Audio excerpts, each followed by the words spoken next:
everyone, and welcome to Crystal Education TV. Here with you is your humble host, Dami Lola Ayobami Bambade. Yes, the name is long one. Yes, that's the name I bear. And today is the International Day for Education. Yes, it happens every 24th of January every year. And the theme of this year is to invest in people and prioritize education.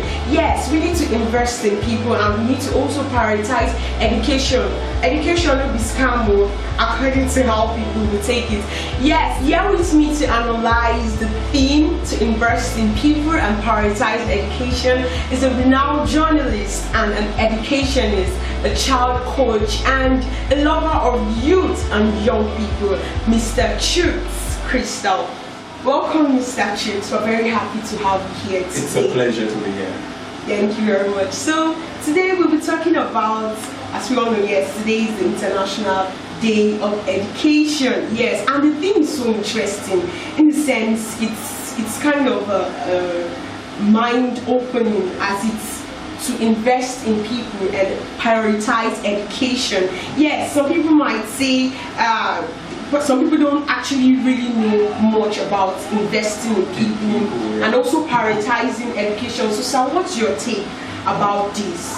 I think that if you ask me, I think the international organizations must have put, let me be very selfish here, must have put Nigeria at the center for choosing this thing, because if the global world are paying attention to investing in people, that is why most of the Western organizations, most of the Western world, that is why they are making progress. And I think that this theme is focused basically on Africa, because it has come to a point where we need to understand what it means to invest in people. That means the government have to pay attention on development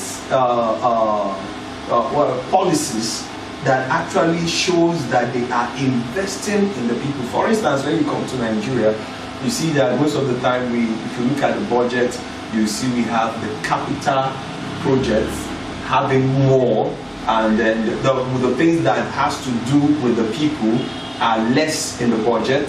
For instance, now let's look at it, say invest in people, prioritize education. Now if you look at it, you see that the latter, which is prioritizing education, is what will lead you to investing in the people. Exactly. So that means for you to invest in people, you have to prioritize education. So now the question is, are we really prioritizing education? What is the budget for education in Nigeria, for example? Now we are in a country, we all know what we went through. It's talking Nigeria now. Yes, it's International Day, but we in Nigeria, it's a burden to us. Like you said, I'm a very passionate person when it comes to education. So when you look at what is happening in the global world and you look at what is happening in education in Nigeria, you begin to ask yourself, is our government really understanding what it means to prioritize education, what it means to invest in the people? So for you to invest in the people, you have to prioritize education. Yes, just as you're saying, prioritizing education. If you look at the educational sector, just as we're saying, and you look at the university students and how they were out of school for a very long time, and just because of, okay, these lecturers needed what they need.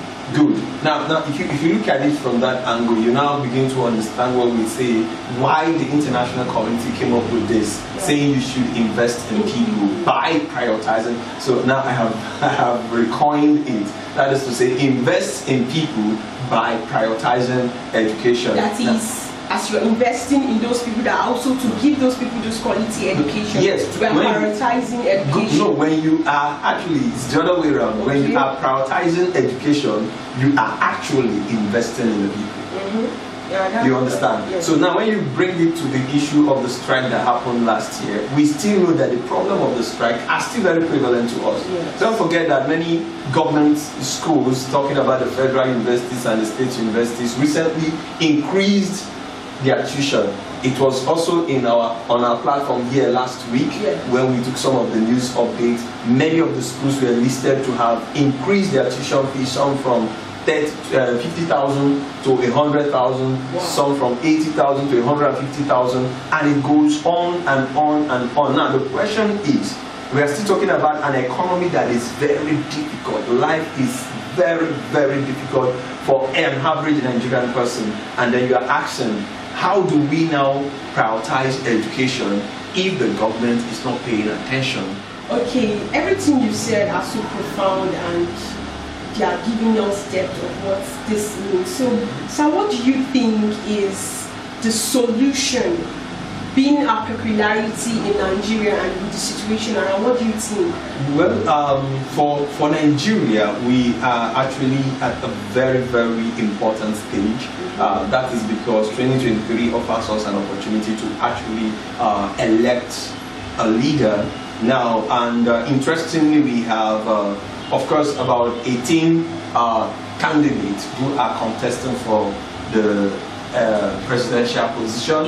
Of course, let's not also forget that it's not about the president alone. We have the governorship, we have the senatorial positions to refill, and amongst all this, we must be able to look at the people that are being elected and check between them which would be able to prioritize education. And I will tell you, you cannot give what you don't have. Exactly. And that means you have to look at everyone and look at what value they have for education, what value they have for the process of education, what is their level of integrity to agreement, who is going to stick to it. Somebody will say, who can we trust?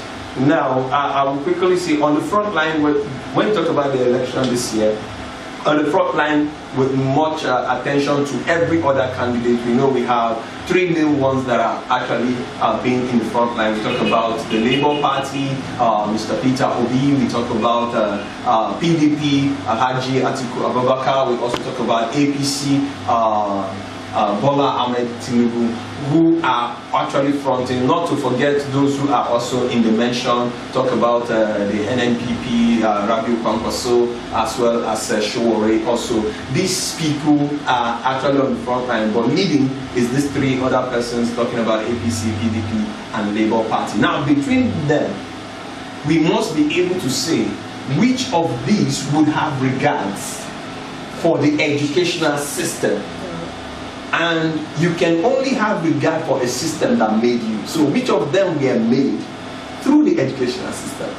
So if you can ascertain between them which of them have regard, because the truth is that it is established here by the team for this 2023 International Day for Education that for us to invest in the people, we have to prioritize education. And for us to prioritize education, we have to check out among those who are presenting themselves to be elected as the president, as the senate, as the governor of various states, which of them will have regard for the educational process. Yes. Because it only takes that person to be able to prioritize education. And when he or she or he prioritizes education, then we can say that we are investing in the people. Perfectly said, Mr. Chus. Yeah. And this is where we draw the curtains. Make sure that you do well to do the best you can, to make sure you're putting someone there that will invest in people and prioritize education. That will actually prioritize education and invest in people. My own way of saying it. Yes, so viewers, please do well to subscribe to our channel, like and comment. And of course, I want to see the comments, right? Who do you think would be able to prioritize education and invest in the people? Let's see how the comment goes. Thank you.